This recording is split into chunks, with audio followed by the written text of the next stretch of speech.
Iya, Assalamualaikum warahmatullahi wabarakatuh. Perkenalkan, nama saya Satya Sari Syaitam. Dalam video kali ini saya akan membahas tentang sejarah teori bilangan. Sebelum kita masuk pada sejarahnya, perlu kita ketahui dulu apa yang dimaksud dengan teori bilangan.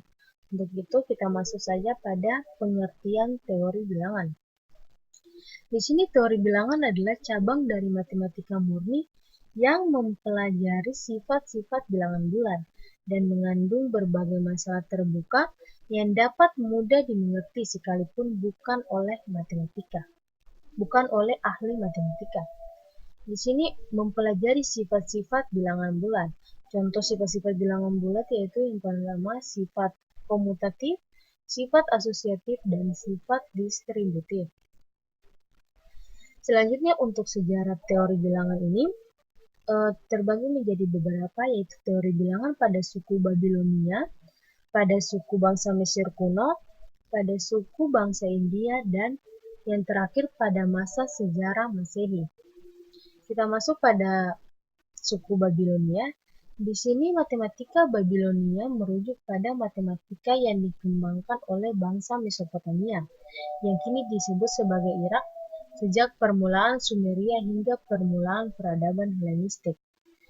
Dinamai sebagai matematika Babilonia karena peran utama kawasan Babilonia sebagai tempat untuk belajar. Pengetahuan matematika Babilonia diturunkan lebih daripada 400 lempengan tanah liat yang digali sejak 1850-an. Lempengan ditulis dalam tulisan paku ketika tanah liat masih basah dan dibakar di dalam tungku atau dijemur di bawah terik matahari. Beberapa di antaranya adalah karya rumahan. Lalu sebagian besar lempengan tanah liat yang sudah diketahui tadi meliputi topik-topik pecahan, aljabar, persamaan kuadrat dan kubik, dan perhitungan bilangan reguler, invers perkalian.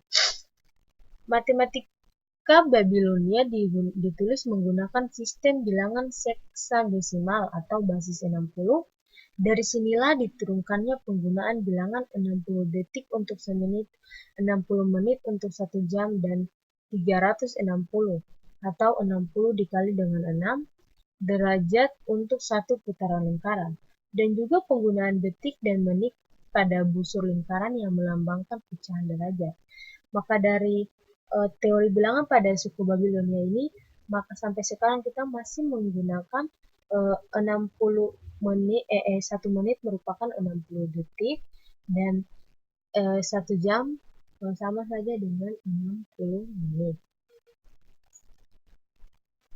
Lalu teori bilangan pada suku bangsa Mesir kuno. Sejak peradaban Helenistik, matematika Mesir melebur dengan matematika Yunani dan Babilonia yang membangkitkan matematika Helenistik. Pengkajian matematika di Mesir berlanjut di bawah Khilafah Islam sebagai bagian dari matematika Islam, ketika bahasa Arab menjadi bahasa tertulis bagi kaum terpelajar Mesir.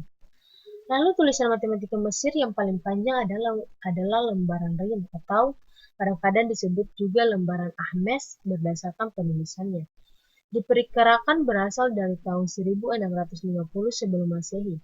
Tetapi mungkin lembaran itu adalah salinan dari dokumen yang lebih tua dari Kerajaan Tengah, yaitu dari tahun 2000 sampai 1800 sebelum Masehi. Lembaran itu adalah manual instruksi bagi pelajar aritmatika dan geometri. Selain memberikan rumus-rumus luas dan cara-cara perkalian, pembagian dan pengerjaan pecahan, lembaran itu juga menjadi bukti bahwa pengetahuan matematika lainnya, termasuk bilangan komposit dan prima, rata-rata aritmatika, geometri dan harmonik, serta pemahaman sederhana saringan Eratosthenes dan teori bilangan sempurna yaitu bilangan 6. Lembaran itu juga berisi cara menyelesaikan persamaan linear orde 1 dan juga barisan aritmatika dan geometri. Lalu kita lanjut pada teori bilangan pada suku bangsa India.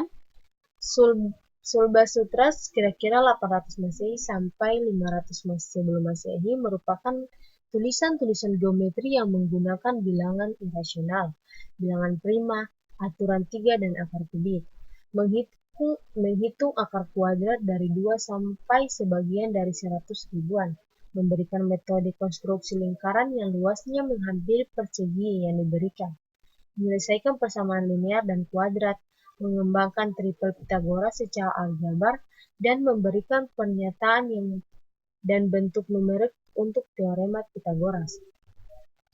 Lalu pada abad ke-3 sebelum Masehi, perkembangan teori bilangan ditandai oleh hasil kerja Eratosthenes yang sekarang terkenal dengan nama saringan Eratosthenes atau The Seed of Eratosthenes.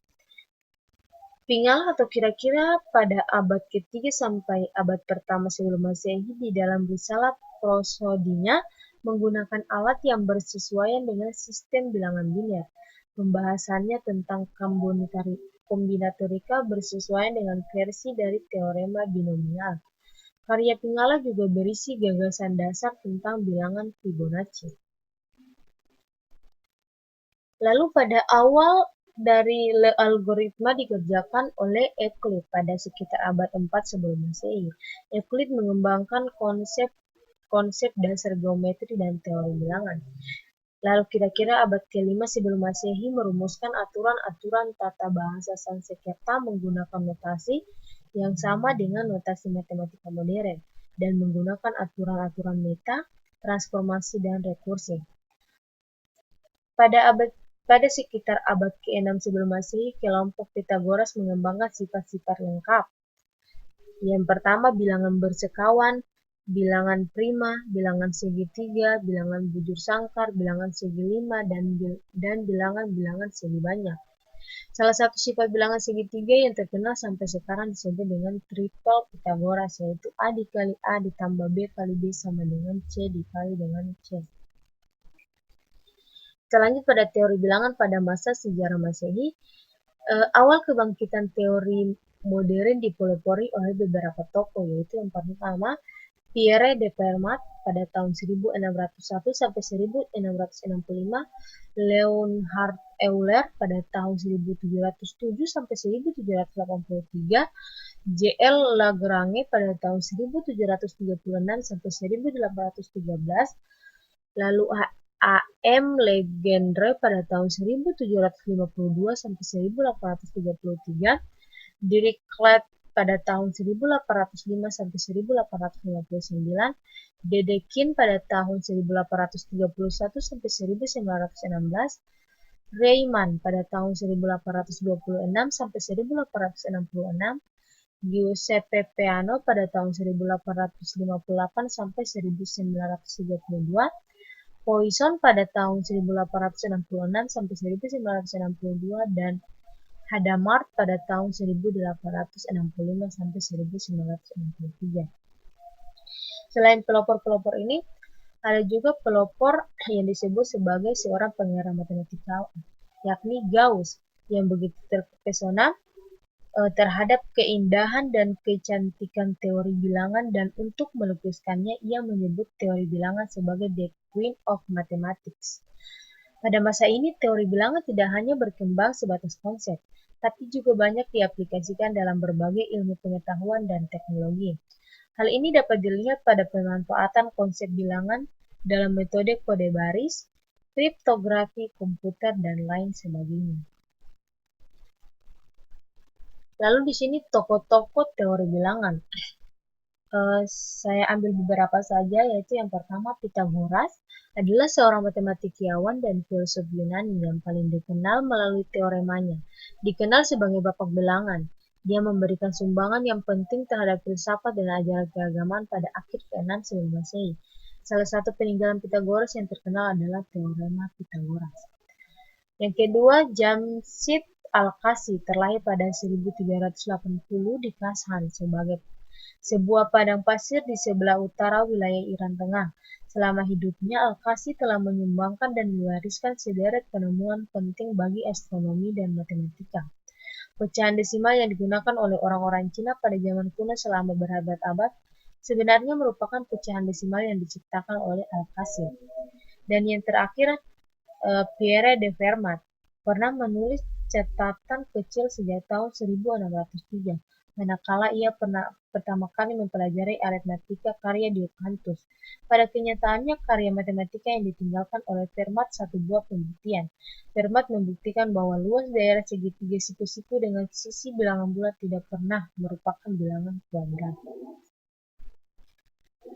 Kita masuk untuk macam-macam bilangan.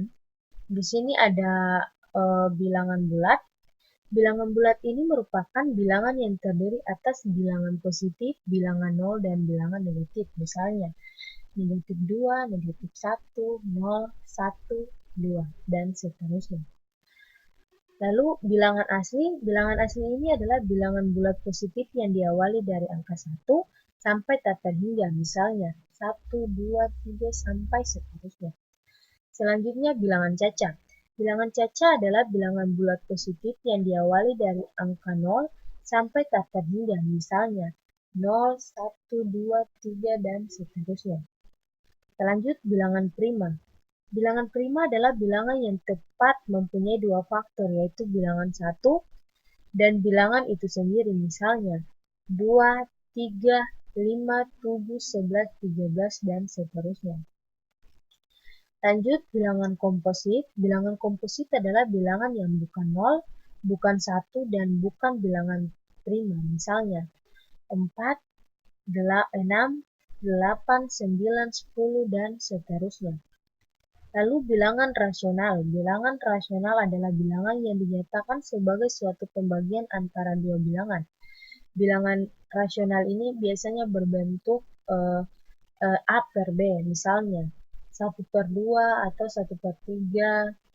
Lalu selanjutnya bilangan irasional. Bilangan irasional adalah bilangan yang tidak dapat dinyatakan sebagai pembagian dua bilangan bulat. Misalnya akar dari 3, log 7, dan sebagainya. Lalu di sini bilangan real. Bilangan real adalah bilangan yang merupakan penggabungan dari bilangan rasional dan irasional. Tadi kalau bilangan rasional merupakan bilangan dalam bentuk A per B, sedangkan bilangan irasional adalah bilangan yang tidak dapat dinyatakan dalam pembagian. Jadi kalau bilangan real yaitu bilangan yang gabungan dari bilangan rasional dan bilangan irasional. Contohnya yaitu 1/2 akar 3 atau 1/3 akar 5. Selanjutnya bilangan imajiner. Bilangan imajiner yaitu bilangan imajiner ini biasa disebut sebagai bilangan khayal, yaitu bilangan yang ditandai dengan I. Bilangan imajiner I dinyatakan sebagai akar negatif 1. Lalu bilangan kompleks. Bilangan kompleks adalah bilangan yang merupakan penggabungan dari bilangan real dan bilangan imajiner. Lalu di selanjutnya kita masuk pada aplikasi bilangan dalam beberapa bidang. Yang pertama yaitu bidang teknologi, contohnya pada sistem bilangan komputer. Lalu pada bidang sains ini contohnya seperti negatif dari logaritma berbasis 10 digunakan dalam kimia untuk mengekspresikan konsentrasi ion hidrogen atau pH. Lalu pada bidang ekonomi, di sini pada bidang ekonomi untuk menganalisis dan mengevaluasi strategi penyelesaian masalah serta menemukan strategi penyelesaian masalah yang baru, matematika dapat digunakan untuk menyeleksi atau menyaring data yang ada. Selanjutnya untuk bidang musik, pada bidang musik ini menggunakan matematika untuk memahami musik. Memang matematika adalah dasar suara dan suara itu sendiri dalam aspek musiknya. Contohnya seperti kalau pada bidang musik itu biasanya lagu-lagunya itu dituliskan dalam bentuk angka atau not. Lalu bidang filosofi. Bidang filosofi, filsafat membahas bilangan sebagai objek studi material. Artinya filsafat menjadikan bilangan sebagai objek sasaran untuk menyelidiki ilmu tentang bilangan itu sendiri. Ya, mungkin itu saja hasil presentasi saya. Kurang dan lebihnya saya mohon maaf. Wabillahi taufiq wal hidayah. Wassalamualaikum warahmatullahi wabarakatuh.